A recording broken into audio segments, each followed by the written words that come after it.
योजना छान आहे.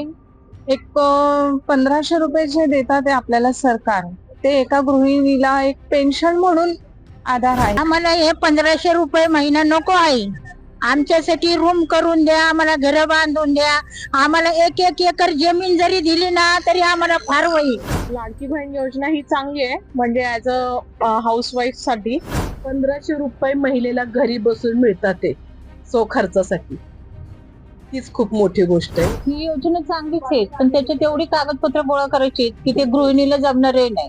नमस्कार, माय महानगर मध्ये आपल्या सर्वांचं स्वागत. महाराष्ट्रात सध्या मुख्यमंत्री माझी लाडकी बहीण योजनेची जोरदार चर्चा चालू आहे. कुठे अर्ज दाखल करण्यासाठी गर्दी होताना पाहायला मिळतेय, तर कुठे सर्व्हर बंद पडल्यामुळे लाडक्या बहिणीची तारांबळ उडतेय. तर दुसरीकडे विरोधकांकडून लाडकी बहीण योजनेवर अनेक टीका केल्या जात आहेत. तर त्याच टीकांना सत्ताधारी सुद्धा जसाच तशा प्रत्युत्तर देताना आपल्याला पाहायला मिळतं. तर आता मुख्यमंत्र्यांच्या ज्या लाडक्या बहिणी आहेत त्यांचं या योजनेबद्दलचं काय मत आहे हे आज आपण जाणून घेणार आहोत. आम्ही मुख्यमंत्र्यांना नमस्कार आमचा. आम्ही इंडियाचे आहेत. काय आम्हाला हे 1500 रुपये महिना नको आहे. आमच्यासाठी रूम करून द्या, आम्हाला घर बांधून द्या. आम्हाला एक एक एकर जमीन जरी दिली ना तरी आम्हाला फार होईल. हे आम्हाला 1500 रुपये आम्हाला नाही पाहिजेत. आम्हाला रूम करून द्या, हे रोड बनवा, हे सुधारणा करा. हे सगळं काय, हे जेवढी इंडिया आहे ना तेवढं म्हणजे असं नाही का बाहेर गावासारखे तुम्ही फास्ट बनवा. तुमचं 1 रुपयावाला राशन तर आम्ही 5 वर्ष झालं फुकट खातोय. काय 1 रुपया देत नाही. राशनवाल्याला जातो, राशन घेऊन जातो आणि राशन घेऊन येतो. कुपन घेऊन जातो आणि राशन घेऊन येतो. आम्हाला ही 1500 रुपये नको आहेत. बरोबर आहे का नाही? ही मुख्यमंत्र्यांना आमचा साष्टांग नमस्कार. आमच्या गरिबांचा तुम्ही फक्त आमची घरं बांधून द्या, रोड बनवा, टॉयलेट बनवा भारी भारी. आमच्या मुलांना नोकऱ्या द्या कसल्या तरी. मुख्यमंत्र्यांनी ही स्कीम काढली, खूप सुंदर आहे, आवडली आहे. सगळ्या त्यांच्या लाडक्या बहीण द्यायला खूप छान आहे, मनापासून आवडली. त्याचं स्वागत आम्ही सगळ्या लेडीज करतो. पण त्यांनी अजून थोड्या अपेक्षा ही किंमत वाढवा. 1500 रुपयात हल्ली काहीच होणार नाही असं माझं स्वतःचं प्रामाणिक मत आहे. तर भाऊ या नात्याने मी त्यांना सांगते की त्यांनी थोडे वाढवावेत पैसे. लाडकी बहीण योजना ही चांगली आहे, म्हणजे ऍज अ हाऊसवाईफ साठी योग्य आहे. म्हणजे जे अगदीच काही करू शकत नाहीत, ज्या बायका अगदीच घरातच बसून आहेत, त्यांना काही सोर्स ऑफ इन्कम नाही, त्यांना 1500 रुपये महिना मला तरी वाटतं एका बाईसाठी ठीक आहे. आणि अजून काही बाकीचं की जास्त पाहिजे किंवा मग हा थोडस जास्त असेल तर ठीक आहे, पण तरी पण 1500 रुपये म्हणजे की गव्हर्नमेंटने काहीतरी तर विचार केलाय महिलांबद्दल, त्याच्याबद्दल आम्ही त्यांचे आभारी आहोत. योजना छान आहे.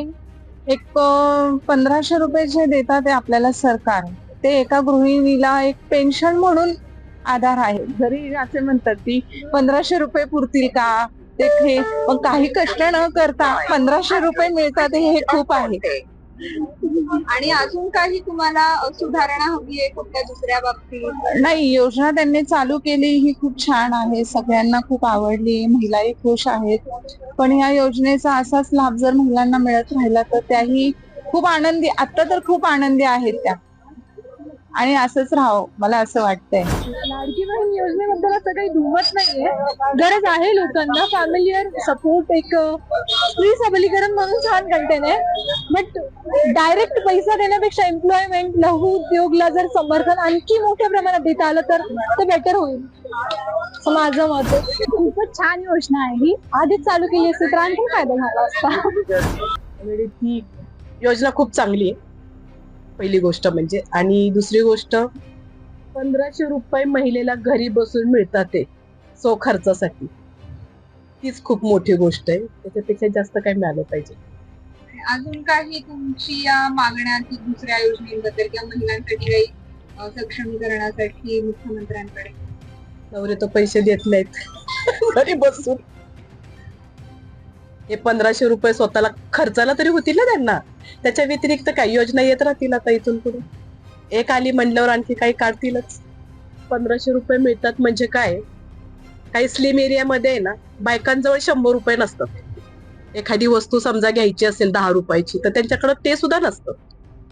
या 1500 रुपये मिळाल्यावर ते स्वतःची खरेदी तरी करू शकतात. खरंय ना? करतील ना.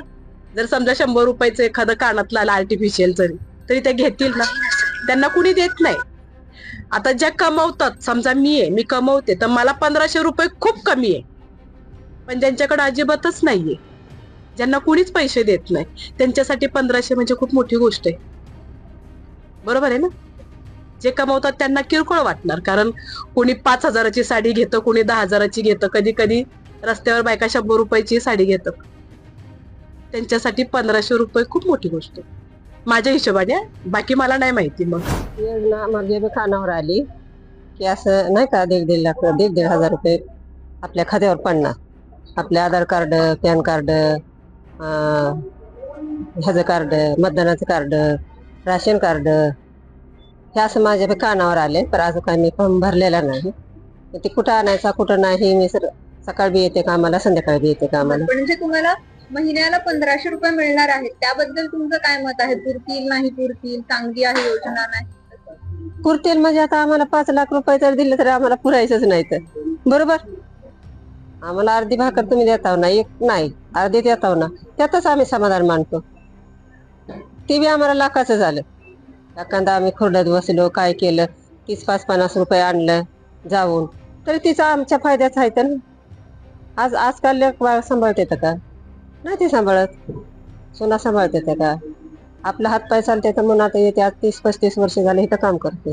ही योजना चांगलीच आहे, पण त्याच्यात एवढी कागदपत्र गोळा करायची की ते गृहिणीला जमणारे नाही. आता समजा जर आपण घर शिफ्ट करायचं झालं तर सगळी कागदपत्र गहाळ झालेली असतात. मग ते कागदपत्र गोळा करायला परत तिथे जायचं झेडपीला, परत ते गोळा करायला किती दिवस लागणार, आणि 1500 रुपये ते देणार. पण बायका शॉपिंग करायला यायला तुळशीबागेत 1500 रुपये कुठे जातात ते कळत नाहीत. मग तुम्हाला किती अपेक्षित आहेत? मला असं अपेक्षित नाहीये. म्हणजे बायकांचं कसं असतं, किती पैसे असले तरी कमीच असतात बायकांना. त्यामुळे ते 1500 रुपयामध्ये त्या बायका काय करणार ते देव जाणे. छान आहे ही योजना. म्हणजे महिलांसाठी काहीतरी करता येईल त्या 1,500 मधून महिलांना. एवढंच की ते वेळेवर मिळायला पाहिजे कंटिन्यू लोकांना. त्याच्यात परत GST वगैरे हे नकोय, आणि कंटिन्यू केली तर छानच आहे. परंतु अटी वगैरे आहेत त्या कमी केल्यात आता. कुठल्या अटी? त्या 65 वर्षाचं केलंय 60 वरनं. आता माझी स्वतःची आई आहे, ती म्हणजे असं घरकाम करते, तर तिचं वय 60च्या पुढे होतं, 62-63 असेल. तर ती आधी म्हटली की मला नाही भरता येणार हा फॉर्म, पण ती घरकाम करत होती. तर मग आता ती अट कमी झाल्यामुळे आता ती हा फॉर्म भरू शकते. तर हे एक चांगलं झालंय. आणि आता पूर्वीचे लोक असल्यामुळे जन्माचा दाखला वगैरे हे डॉक्युमेंट काय त्यांच्याकडे नाहीयेत, नसणारच आहेत.